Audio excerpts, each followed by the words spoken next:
وَاذْكُرْ عَبْدَنَا ایوب، ہمارے بندے ایوب کو یاد کرو، اذ نادا ربہ، جب انہوں نے اپنے رب سے دعا کی، انی مسنی الشیطان بنصب وعذاب، کہ اے میرے رب بے شک شیطان نے مجھے چھو لیا ہے تکلیف اور دکھ کے ذریعے۔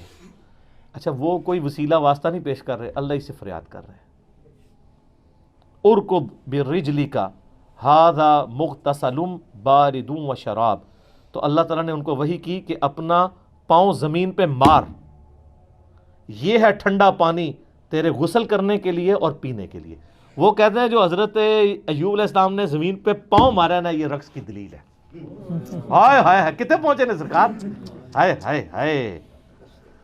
وَوَهَبْنَا لَهُ أَهْلَهُ وَمِثْلَهُمْ مَعَهُمْ، تو ہم نے ان کو مزید ان کے اہل بیوی اور بچے ان کے سارے فوت ہو گئے تھے، اللہ کہتا ہے ہم نے دوبارہ نئے بیوی بچے دیے اور اس کی مثل اور عطا کر دیے، رحمتم منا، اپنی طرف سے رحمت، وذکریٰ لأولی الالباب، جس میں نصیحت ہے اہل عقل کے لیے۔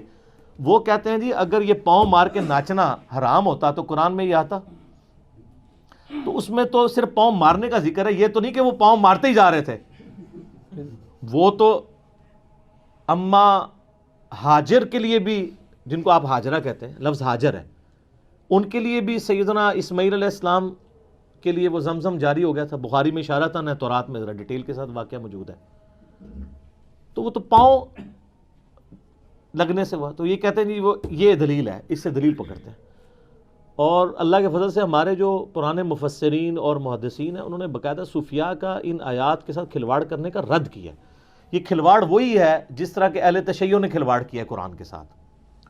سورہ الذاریات کے اندر پارہ نمبر 27 کے سٹارٹ میں آتا ہے نا کہ ابراہیم علیہ السلام کو انسانی شکل میں آ کے فرشتے نے بشارت دی، ان کی بیوی بھی وہاں کھڑی تھی، اس کو بشارت دی۔ سیدہ سارہ کی عمر آلموسٹ 80+ تھی اور وہ بوڑھی ہو چکی تھی، اس وقت تو اولاد بھی نہیں پیدا ہوتی، اور کہا کہ آپ کو ایک بچے کی بشارت دیتے ہیں، حضرت اسحاق علیہ السلام کی۔ تو قرآن میں ہے فسکت وجہہا، تو انہوں نے اپنا چہرہ پیٹا اور کہا کہ میں تو بڑھیا اور بانجھ ہوں، میری اولاد ہوگی۔ ظاہر ہے 80 سال کی عورت اگر پریگننٹ ہو جائے تو کس کو منہ دکھائے گی؟ تو ایک ان کا ایبرپٹ تھا، وہ ایک ہی دفعہ انہوں نے چہرہ پیٹا حیرانگی کے ساتھ، تو کہتے ہیں اسے ماتم ثابت ہوتا ہے۔ تو شیعہ نے اس آیت سے جس طرح گھسیٹ کے ماتم ثابت کیا نا، سنیوں کے صوفیاء نے سورہ 7 کی آیت نمبر 41 سے رقص ثابت کیا۔ یہ بالکل جعلی باتیں ہیں، ان کو خوف خدا کرنا چاہیے، ان کو شرم بھی نہیں آتی کہ یہ کیا چیزیں لوگوں کے سامنے رکھ رہے ہیں۔ اس کے علاوہ بخاری مسلم میں کچھ احادیث ہیں جس کا غلط رزلٹ نکالا گیا۔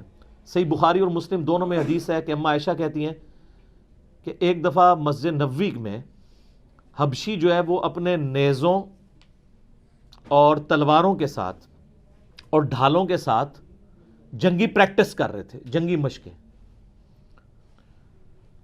تو میں نے خواہش کا اظہار کیا، اللہ کے رسول صلی اللہ علیہ وآلہ وسلم میں یہ دیکھنا چاہتی ہوں، اور آپ فرماتی ہیں کہ تم نبی علیہ السلام کا اخلاق دیکھو کہ میں تو نوجوان لڑکی تھی، ایک نوجوان لڑکی جب اس طرح کا کوئی کھیل تماشا دیکھ رہی ہو تو وہ کتنی دیر کھڑے ہو کے دیکھ سکتی ہے، اس کا تو شوق ہوتا ہے نا۔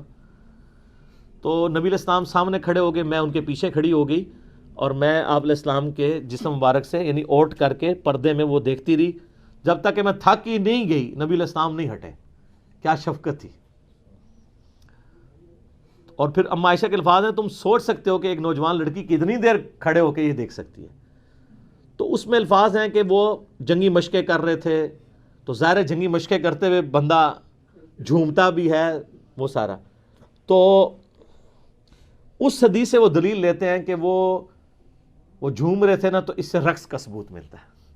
حالانکہ جنگی ٹریننگ میں اس طریقے سے پریکٹس کرنا، وہ تو عام جم میں بھی آپ چلے جائیں یا کوئی ورزش لگانے کے لیے چلے جائیں، اس کو آپ اس طرح کا قرآن اور سنت کے نام کے اوپر ناچنا اور بابوں کو نچانا ممبروں کے اوپر، اسی حدیث کے کانٹیکسٹ میں، یہ حدیث بخاری اور مسلم دونوں میں ہے۔ صحیح بخاری میں آپ فتح الباری ابن حجر اسقلانی المتوفا 852 ہجری کی فتح الباری پڑھ لیں، اور امام نووی نے جو شرح صحیح مسلم لکھی ہے وہ آپ پڑھ کے دیکھ لیں، دونوں نے لکھا ہے کہ یہ اتنا بڑا ظلم ہے اس سے رقص کو ثابت کرنا۔